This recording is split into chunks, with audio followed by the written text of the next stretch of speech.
Les mains bleuies de Kamoisimo, maître artisan Ndop. Les mains murmurent en silence. La texture de la peau, la forme des doigts, chaque détail suggère une histoire, dévoile un âge, suppose un métier. Ces mains ne mentent pas.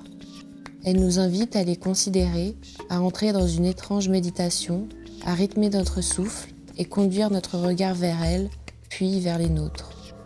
Elles nous connectent à cet outil du corps humain, capable de faire et de défaire, de donner ou d'enlever la vie, d'agir pleinement ou de suspendre son geste.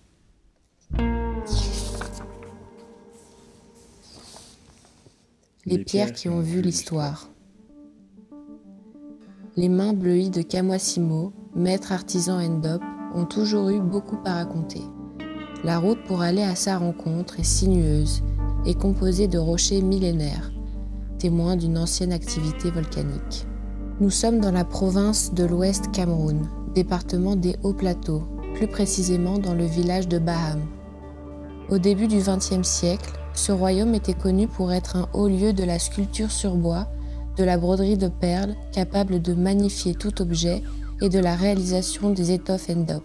Incendiée à plusieurs reprises pendant la période coloniale, la chefferie a su garder son identité et abrite aujourd'hui le musée royal de Baham, sous la direction de la conservatrice Annibelle Pokham et de Jean-Bernard Ngafing. Il abrite une collection qui met en valeur la diversité de l'art royal bamileke.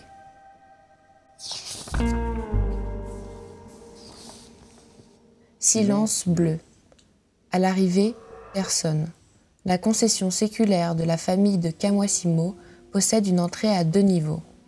La façade cimentée contraste avec les toits pyramidaux en tôle métallique, typiques des chefferies de l'Ouest. Nous suivons la pente, traversons 2 portails jusqu'à la maison atelier, une demeure simple, au fond d'une cour carrée en terre battue, puis, à gauche, une haute case traditionnelle de plus de 10 mètres de haut, avec une façade en bambou ornée de motifs géométriques. Les escaliers, menant à l'atelier, font étrangement penser à certaines églises européennes.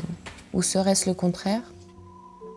Nous nous trouvons dans un temple dédié à un textile capable d'unifier un pays, composé d'un patrimoine matériel et immatériel foisonnant, de langues et aires culturelles si différentes.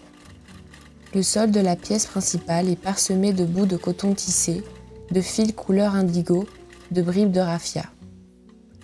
Au centre, un Ndop recouvre une table en bois.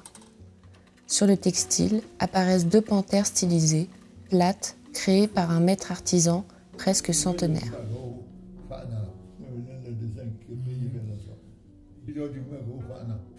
Kamoisimo naît vers 1925 à Baham. À l'âge de 14 ans, son père l'envoie au palais comme valet, au service du roi Kamoa Mars. Il se tourne vers l'art et part se former en secret chez la fille aînée du roi, l'artiste Gemjo Elisabeth, dite Mafeu Gemjo. Le roi finit par le découvrir et, au lieu de le punir, lui offre une machine à coudre encore en usage aujourd'hui dans son atelier. Connu dans l'Ouest comme l'un des plus grands artisans Ndop, la vocation de Kamoisimo est aujourd'hui simple, initier le plus grand nombre à cet art. Sa famille participe à toutes les étapes de création du tissu cérémoniel. Son style est particulièrement reconnaissable dans les traits géométriques qu'il donne à la panthère, symbole de royauté. Il est membre de plusieurs sociétés secrètes, appartenances qui enveloppent ses créations d'une aura spirituelle. Son accueil et l'échange qui s'ensuit sont silencieux et énigmatiques.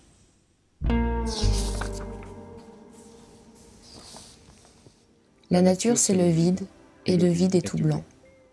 Si les motifs présents sur les tissus Ndop ont été l'objet d'études, en revanche, peu d'écrits s'attardent sur les choix subtils et minimalistes de cette étoffe, blanc et bleu indigo. Victor Tadjidje est l'un des fils de Kamoisimo. Comme son père, il maîtrise la réalisation du Ndop et nous explique sa vision des 2 couleurs. Selon lui, le blanc représente la nature. Quand vous regardez le ciel, d'un côté vous voyez le blanc et de l'autre le bleu, non? Le blanc d'abord représente la nature. Quand vous regardez le ciel, d'un côté, vous voyez le blanc, vous voyez le bleu, non? L'association de ces tonalités avec celle du ciel ne sont pas inédites. une approximation intuitive. En revanche, attardons-nous sur la liaison entre la blancheur et le concept de nature. Lorsqu'on mentionne les multiples couleurs présentes dans la nature, il répond « Ce sont les plantes qui donnent le vert ». Coupons tous les arbres qu'il y a, vous allez voir la nature. C'est le vide. Le vide est tout blanc. Un vide toutefois fertile et symbolique. Il développe. Dans le sens, lorsqu'on représente les dessins qui se trouvent sur ça, ne représente pas nécessairement les figures. On ne représente pas seulement les figures. Tout ça, ce sont les hommes. Et pointe en même temps les motifs zoomorphes et géométriques sur le tissu. Dans la nature, je suis deux. Dans la nature, je suis deux. Le Bamileke est en double. Il est personne physique, mais il y a son double qu'on appelle le totem. Je suis en même temps dans ma maison, je suis en même temps dehors. C'est le symbole du Ndop. Victor introduit ici le totémisme, cher à la culture bamileke.